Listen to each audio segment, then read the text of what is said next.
ನಮಸ್ಕಾರ ದೇವರು. ಪಂಚಪಾಂಡವ maths academy YouTube ಚಾನಲಿಗೆ ನಿಮ್ಮೆಲ್ಲರಿಗೂ ಸ್ವಾಗತ. ನಾನು ನಿಮ್ಮ ಪಿ ಸರ್. ಲಾಸ್ಟ್ ಕ್ಲಾಸಲ್ಲಿ ಏನೇನು ನೋಡಿದ್ವಿ? ಹೌದು, ಟ್ರಾನ್ಸ್ಪೋಸು ಮತ್ತೆ ಸಿಮೆಟ್ರಿಕ್ಸ್, ಕ್ಯೂ ಸಿಮೆಟ್ರಿಕ್ಕು ಮತ್ತೆ ಅದರ ಮೇಲೆ ಎಕ್ಸಸೈಸ್ ಕ್ವಶನ್ಸ್ ಅನ್ನ ನೋಡಿದ್ವಿ. ಈಗ ನೆಕ್ಸ್ಟ್ ಕಾನ್ಸೆಪ್ಟ್ ಏನಿದೆ, ಇನ್ವರ್ಟಿಬಲ್ ಮ್ಯಾಟ್ರಿಕ್ಸ್. ಇದು ನಿಮಗೆ ಸಿಲೆಬಸ್ ಇರೋ ಲಾಸ್ಟ್ ಟಾಪಿಕ್ ಮ್ಯಾಟ್ರಿಕ್ಸ್ ಪಾಠದಲ್ಲಿ ಇರೋದು, ಗೊತ್ತಾಯ್ತಲ್ವಾ? ಈಗ ಇನ್ವರ್ಟಿಬಲ್ ಮ್ಯಾಟ್ರಿಕ್ಸ್ ಅಂದ್ರೆ ಏನಂತ ನೋಡೋಣ. Definition 6. If A is a square matrix of order m and if there exists another square matrix B of the same order m such that a into b is equal to b into a is equal to I, then b is called the inverse of a and it is denoted by a inverse. In that case a is said to be invertible. ಅಂದ್ರೆ A ಅಂತ ಒಂದು square matrix ಇದೆ, ಅದು order M ಅಲ್ಲಿದೆ. ಹಾಗೆ ಮತ್ತೊಂದು square matrix ಇದೆ, ಅದು ಬಿ ಅನ್ನೋ ಮತ್ತೊಂದು ಮ್ಯಾಟ್ರಿಕ್ಸ್ ಇದೆ, ಸ್ಕ್ವೇರ್ ಮ್ಯಾಟ್ರಿಕ್ಸ್, ಅದು ಕೂಡ ಸೇಮ್ ಆರ್ಡರ್ ಇದೆ. ಅಂದ್ರೆ ಎ ಮತ್ತು ಬಿ ಸೇಮ್ ಆರ್ಡರ್ ಇರೋ ಎರಡು ಸ್ಕ್ವೇರ್ ಮ್ಯಾಟ್ರಿಕ್ಸ್. ಅದು ಯಾವ ರೀತಿ ಇದೆ ಅಂದ್ರೆ, ಎ ಇಂಟು ಬಿ ಮಾಡಿದಾಗ ಮತ್ತೆ ಬಿ ಇಂಟು ಎ ಮಾಡಿದಾಗ ಐಡೆಂಟಿಟಿ ಮ್ಯಾಟ್ರಿಕ್ಸ್ ಸಿಗತ್ತೆ. ಹಂಗಿದ್ದಾಗ ಈ ಕಂಡೀಷನ್ ಫಾಲೋ ಆದ್ರೆ ಬಿ ಅಂತ ಏನಂತ ಕರೀತಾಳೆ, ಬಿಗೆ ಎ ನ ಇನ್ವರ್ಸ್ ಅಂತ ಕರೀತಾರೆ. ಅದನ್ನ ಎ ಇನ್ವರ್ಸ್ ಅಂತ ಈ ರೀತಿ ಡಿನೋಟೆಡ್ ಮಾಡ್ತಾರೆ. ಈಗ ಯಾವ ರೀತಿ ಅಂತ ನೋಡೋಣ. ಎಕ್ಸಾಂಪಲ್, ಎ ನ ಈ ಮ್ಯಾಟ್ರಿಕ್ಸ್ ಕೊಟ್ಟಿದ್ದಾರೆ ಮತ್ತೆ ಬಿ ನ ಈ ಮ್ಯಾಟ್ರಿಕ್ಸ್ ಕೊಟ್ಟಿದ್ದಾರೆ. ಈಗ ನಾವು ಫಸ್ಟ್ ಏನ್ ಕಂಡು ಹಿಡಿಬೇಕಂದ್ರೆ ಎ ಇಂಟು ಬಿ, ಹೌದಲ್ವಾ? ಫಸ್ಟ್ ಎ ಬರೀರಿ 2 3 1 2 ಮಲ್ಟಿಪ್ಲೈ ಬೈ ಬಿ ಬರೀರಿ 2 -3 -1 2. ಇಲ್ಲಿ ನೋಡಿ, ಫಸ್ಟ್ ಆರ್ಡರ್ ಚೆಕ್ ಮಾಡಿ. 2 × 2 2 × 2 ಇದೆ ಅಂದ್ರೆ ಇದನ್ನ ಆಲ್ವೇಸ್ ಮಲ್ಟಿಪ್ಲೈ ಮಾಡಬಹುದು ಅಲ್ವಾ? ಹೇಗ್ ಮಾಡೋದು? ಆರ್ ಇಂಟು ಡಿ, ಹೌದಲ್ವಾ? ಈಗ 2 × 2 4, 3 × -1 -3, ಹೌದಲ್ವಾ? ನೆಕ್ಸ್ಟ್ 2 × -3 -6, 3 × 2 +6, ಹೌದಾ? ಈಗ 1 × 2 2, 1 × -1 -1. ನೆಕ್ಸ್ಟ್ 1 × -3 -3, 2 × 2 4, ಹೌದಾ? ನೋಡಿ, 1 × 2 2, 2 × -1 -2 ಆಗಬೇಕಿತ್ತು, ಹೌದಲ್ವಾ? ಯಾರಾದ್ರೂ ನೋಟಿಸ್ ಮಾಡಿದ್ರಾ? ಈಗ ನೆಕ್ಸ್ಟ್ ಏನ್ ಬರುತ್ತೆ ಅಂದ್ರೆ 4 -3 1, -6 + 6 0, 2 -2 0, -3 + 4 1. ಐಡೆಂಟಿಟಿ ಮ್ಯಾಟ್ರಿಕ್ಸ್ ಬಂದಿದೆ ಅಲ್ವಾ? ಈಗ ಬಿ ಇಂಟು ಎ ಮಾಡಬೇಕು. ಬಿ ಇಂಟು ಎ ಮಾಡೋದು ಹೇಗೆ?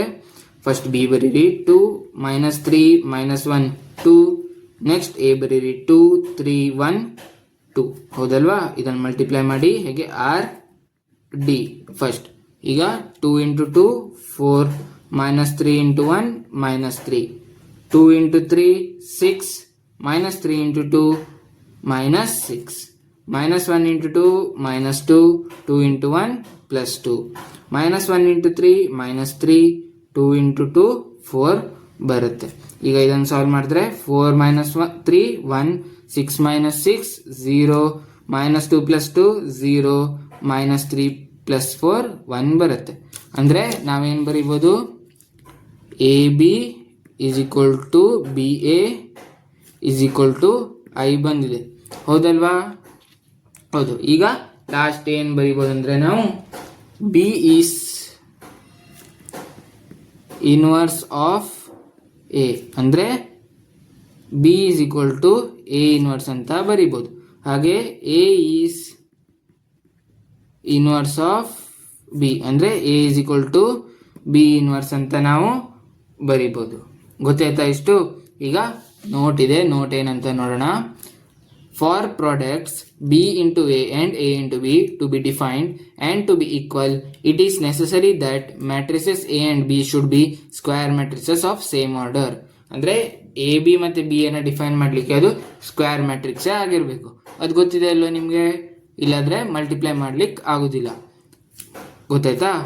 ಮತ್ತೆ ಸೇಮ್ ಆರ್ಡರ್ ಆಗಿರ್ಬೇಕು. ಮತ್ತೊಂದು ಪಾಯಿಂಟ್ ಏನಿದೆ ಅಂದ್ರೆ, if B is the inverse of A then A is also the inverse of B. ಗೊತ್ತಾಯ್ತಾ? ಒಂದ್ ವೇಳೆ ಬಿ ಎ ನ ಇನ್ವರ್ಸ್ ಇದ್ರೆ ಎ ಕೂಡ ಬಿ ಇದು ಇನ್ವರ್ಸ್ ಆಗಿ ಇರುತ್ತೆ. ಗೊತ್ತಾಯ್ತಲ್ವಾ? ಈಗ ಥಿಯರಮ್ 3 ನೋಡೋಣ. ಥಿಯರಮ್ 3 ಅಂದರೆ ಯೂನಿಕ್ನೆಸ್ ಆಫ್ ಇನ್ವರ್ಸ್ ಅಂದರೆ ಏನಂತ ನೋಡೋಣ. ಈಗ inverse of a square matrix if it exists it is a unique. ಅಂದರೆ ಯಾವುದಾದ್ರೂ square matrix in inverse exist ಆದರೆ ಅದು ಯೂನಿಕ್ ಆಗಿರುತ್ತೆ. ಅಂದರೆ ಏನಂತ ಈಗ ನೋಡೋಣ. Let A be a square matrix of order m. ಅಂದರೆ ಎ ಅನ್ನೋ ಒಂದು ಸ್ಕ್ವೇರ್ ಮ್ಯಾಟ್ರಿಕ್ಸ್ ಇರಲಿ, ಅದು ಆರ್ಡರ್ ಎಮ್ ಆಗಿರಲಿ. Next let us assume that B and C are two inverse of matrix A. ಅಂದರೆ ನಾವೀಗ ಅಸ್ಯೂಮ್ ಮಾಡಬೇಕು ಬಿ ಮತ್ತು ಸಿ ಎರಡೂ ಕೂಡ ಇನ್ವರ್ಸ್ ಆಫ್ ಎ ಅಂತ.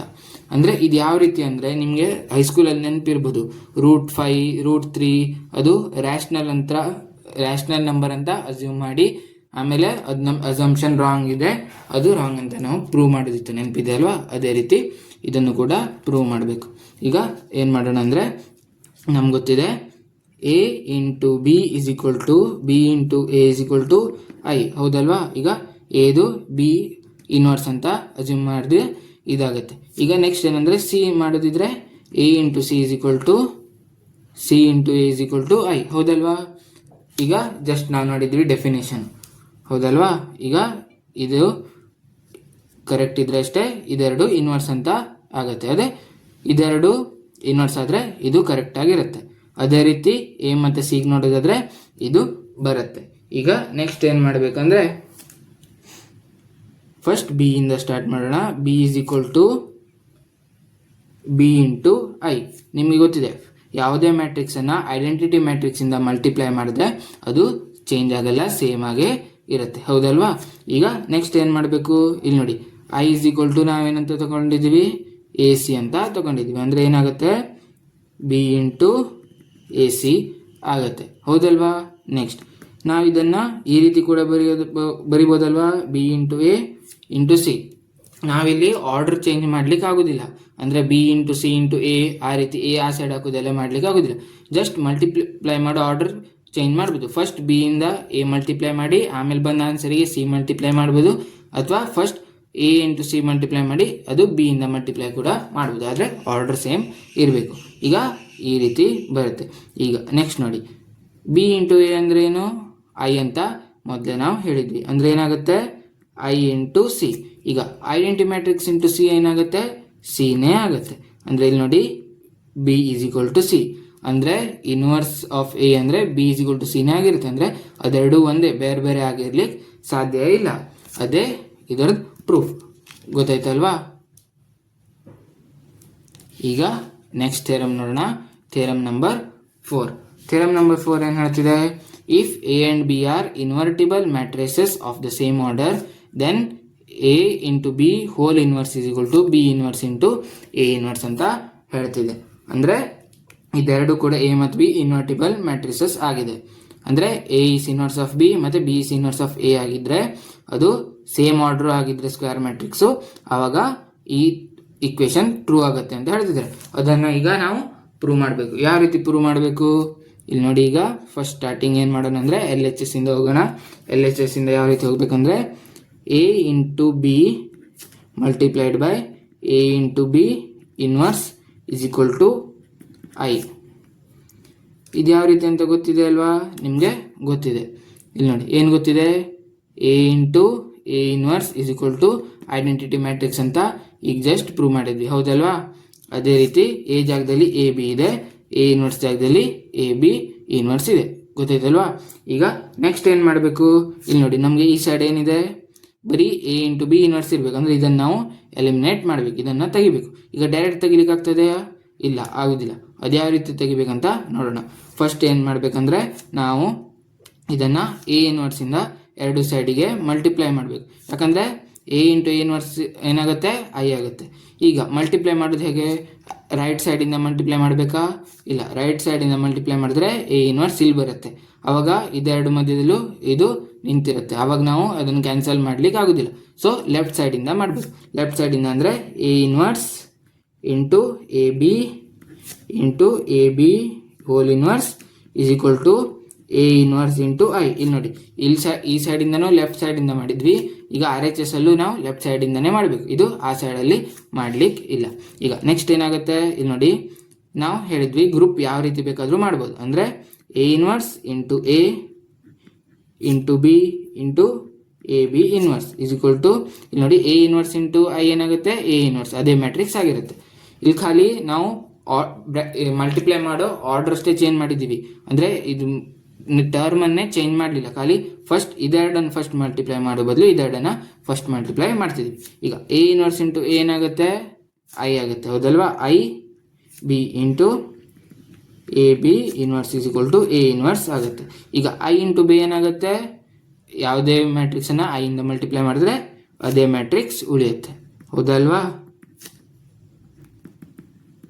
ಈಗ ನಾವು ಬಿನ ಎಲಿಮಿನೇಟ್ ಮಾಡಬೇಕು. ಬಿ ಎಲಿಮಿನೇಟ್ ಮಾಡೋದಾಗೆ ಹೌದು, ಬಿ ಇನ್ವರ್ಸಿಂದ ಮಲ್ಟಿಪ್ಲೈ ಮಾಡ್ತೀವಿ. ಈಗ ಬಿ ಇನ್ವರ್ಸು ಕೂಡ ಲೆಫ್ಟ್ ಸೈಡಿಂದನೇ ಮಲ್ಟಿಪ್ಲೈ ಮಾಡಬೇಕು. ರೈಟ್ ಸೈಡಿಂದ ಮಲ್ಟಿಪ್ಲೈ ಮಾಡಿದ್ರೆ ಇದು ಮಧ್ಯದಲ್ಲಿ ಇರುತ್ತೆ ಗೋಡೆ ಥರ, ಅವಾಗ ನಾವು ಕ್ಯಾನ್ಸಲ್ ಮಾಡ್ಲಿಕ್ಕೆ ಆಗೋದಿಲ್ಲ. ಹಾಗಾದರೆ B inverse into B into A B whole inverse is equal to ಇಲ್ಲೂ ಕೂಡ ಲೆಫ್ಟ್ ಸೈಡಿಂದನೇ ಮಲ್ಟಿಪ್ಲೈ ಮಾಡಬೇಕು. ಈಗ ಬಿ ಇನ್ವರ್ಸ್ ಇಂಟು ಬಿ ಏನಾಗುತ್ತೆ ಐ ಆಗುತ್ತೆ, I into A B whole inverse is equal to B inverse into A inverse ಆಗುತ್ತೆ. ಈಗ ಐಯಿಂದ ಯಾವುದೇ ಮ್ಯಾಟ್ರಿಕ್ಸ್ ಮಲ್ಟಿಪ್ಲೈ ಮಾಡಿದ್ರು ಅದೇ ಮ್ಯಾಟ್ರಿಕ್ಸ್ ಇರುತ್ತೆ, ಅಂದರೆ A B whole inverse is equal to B inverse into A inverse ಆಗಿರುತ್ತೆ. ಇಲ್ಲಿ ನೋಡಿ ಅವ್ರು ಕೇಳಿದ್ದು ಅದನ್ನೇ, ಹೌದಲ್ವಾ. ನಮಗೆ ಇದೇ ಸಿಕ್ಕಿದೆ, ಅಂದರೆ ಯಾವುದೇ ಮ್ಯಾಟ್ರಿಕ್ಸ್ನ ಎ ಇಂಟು ಬಿ ಮಲ್ಟಿಪ್ಲೈ ಮಾಡಿ ಅದ್ರ ಇನ್ವರ್ಸ್ ಕಂಡುಹಿಡಿದ್ರೆ ಅದು ಯಾವುದಕ್ಕೆ ಈಕ್ವಲ್ ಆಗಿರುತ್ತೆ, B inverse multiplied by A inverse ಆಗಿರುತ್ತೆ. ಗೊತ್ತಾಯ್ತಲ್ವಾ. ಈಗ ಎಕ್ಸಸೈಸ್ 3.4 ನೋಡೋಣ. ಇಲ್ಲಿ ನೋಡಿ, ಈ ಎಕ್ಸಸೈಸಲ್ಲಿ ಬರೀ ಒಂದೇ ಕ್ವಶನ್ ಇದೆ ನಿಮಗೆ, ಬಾಕಿದೆಲ್ಲ ರೆಡ್ಯೂಸ್ ಆಗಿದೆ. ಈಗ ಫಸ್ಟ್ ಕ್ವಶನ್ ಏನಿದೆ ಅಂದರೆ ಒಂದೇ ಕ್ವಶನ್ ಇದೆ, ಅದು ಯಾವ ರೀತಿಯಿಂದ ನೋಡೋಣ. Matrices A and B will be inverse of each other if only if, ಅಂದರೆ ಎ ಮತ್ತು ಬಿ ಇನ್ವರ್ಸ್ ಆಗಿರಲಿಕ್ಕೆ ಎರಡಕ್ಕೂ ಎ ಇನ್ವರ್ಸ್ ಆಫ್ ಬಿ ಮತ್ತು ಬಿ ಇನ್ವರ್ಸ್ ಆಫ್ ಎ ಆಗಿರಲಿಕ್ಕೆ ಯಾವ ಕಂಡೀಷನ್ ಸ್ಯಾಟಿಸ್ಫೈ ಆಗುತ್ತೆ, ಓನ್ಲಿ ಇಫ್ ಅಂತ ಕೇಳಿದ್ದಾರೆ. ಈಗ A B is equal to B A ಆದರೆ ಆಗುತ್ತಾ, ಹೌದು, A B is equal to B A ಆದರೆ ಆಗುತ್ತೆ, ಆದರೆ ಅದು ಈಕ್ವಲ್ ಟು ಐಡೆಂಟಿಟಿ ಮ್ಯಾಟ್ರಿಕ್ಸ್ ಆಗಿರಬೇಕು, ಅದೇನು ಹೇಳಲಿಲ್ಲ, ಅಂದರೆ ಇದು ಆಗೋದಿಲ್ಲ. ಈಗ A B is equal to B A is equal to 0 ಆದರೆ ಆಗುತ್ತಾ, ಆಗೋದಿಲ್ಲ. ಇದು ಕೂಡ A B is equal to 0 B A is equal to I, ಅಂದರೆ ಇದು ಎರಡು ಬೇರೆ ಬೇರೆ ಆದರೆ ಆಗೋದಿಲ್ಲ. ಅದೇ A B is equal to B A is equal to identity matrix ಆದರೆ ಆಗುತ್ತೆ, ಅಂದರೆ ಆಪ್ಷನ್ ಡಿ ಕರೆಕ್ಟ್. ಗೊತ್ತಾಯ್ತಲ್ವಾ. ಇಲ್ಲಿಗೆ ಇವತ್ತಿನ ವಿಡಿಯೋನ ಮುಗಿಸ್ತಾ ಇದ್ದೇನೆ. ಇಲ್ಲಿ ನೋಡಿ, ಇದು ನಿಮ್ಮ ಮ್ಯಾಟ್ರಿಕ್ಸ್ ಪಾಠದಲ್ಲಿರೋ ಕೊನೆಯ ಎಕ್ಸಸೈಸ್ ಆಗಿರುತ್ತೆ. ಆದರೆ ಇದು ನೆಕ್ಸ್ಟ್ ಏನಿದೆ ಅಂದರೆ ಮಿಸಲೇನಿಯಸ್ ಎಕ್ಸಾಂಪಲ್ಸ್ ಮತ್ತು ಮಿಸಲೇನಿಯಸ್ ಎಕ್ಸಸೈಸ್ ಇದೆ, ಅದು ಬೇಕಾದರೆ ಕಮೆಂಟ್ ಮಾಡಿ, ಅದನ್ನು ಕೂಡ ವಿಡಿಯೋ ಮಾಡಿ ಸೊಲ್ಯೂಷನನ್ನು ನಿಮ್ಗೆ ಕೊಡ್ತೇನೆ. ಈಗ ನೆಕ್ಸ್ಟ್ ಲೆಸನ್ ಯಾವುದಾಗಿರುತ್ತೆ ಅಂದರೆ ಡಿಟರ್ಮಿನೆಂಟ್ಸ್ ಆಗಿರುತ್ತೆ, ಅದನ್ನು ಚೆಕ್ ಮಾಡ್ಕೊಳ್ಳಿ. ನೆನಪಿರಲಿ, ಕಾನ್ಸೆಪ್ಟ್ ಕ್ಲಿಯರ್ ಇದ್ದರೆ ಮ್ಯಾಥ್ಸ್ ತುಂಬ ಈಸಿ. ಧನ್ಯವಾದ ದೇವರು.